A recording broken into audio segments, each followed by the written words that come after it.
Hello, everyone, and welcome back to Be Like Christ. We are talking about Exodus chapter 26 today. We're going to do a 5-minute overview of the chapter. We've been trying to do one chapter every day. This is episode number 76, I think. Just wanted to welcome everyone who's new and also welcome back all the people who have been with us for 76 episodes.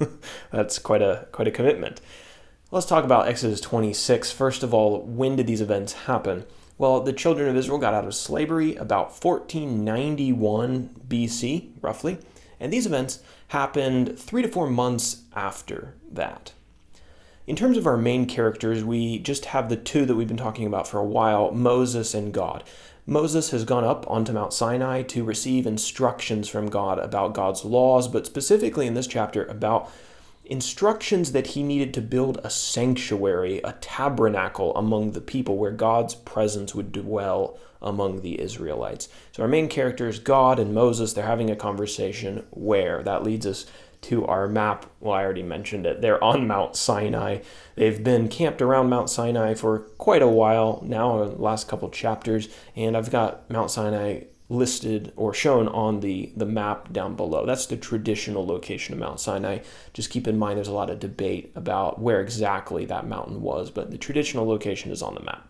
So we now return to the instructions of the pattern for the tabernacle that was supposed to be built. There's a lot of figures and numbers here, so I'll probably just read off my notes rather than trying to look up at the camera. Verses 1 through 14 talk about the curtains and the coverings for the tabernacle. So the tabernacle was supposed to be made of 10 curtains of blue and purple linen with imagery of cherubim or of angels sewn into them. Each curtain was to be 28 cubits long, and if you don't remember, a cubit's about 18 inches or about a half a meter.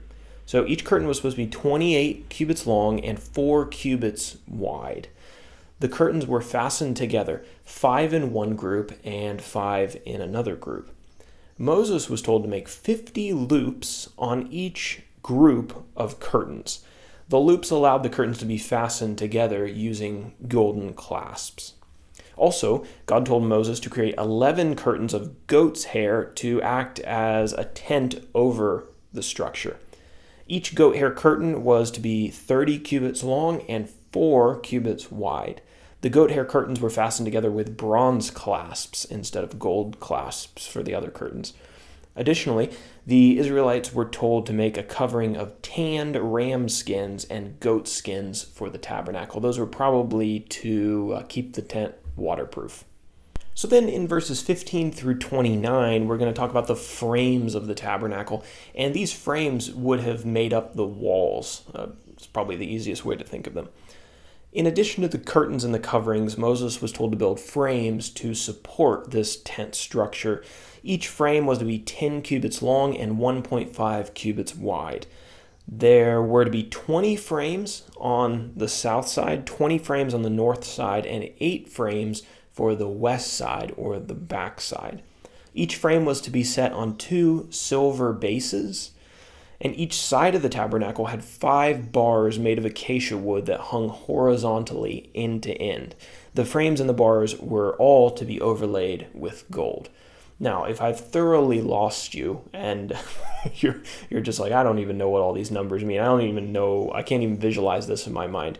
Don't worry. In the upcoming chapters, I'm going to have a bird's eye view to scale model in the application section of what this structure would have looked like. It'll help you make sense of some of these numbers.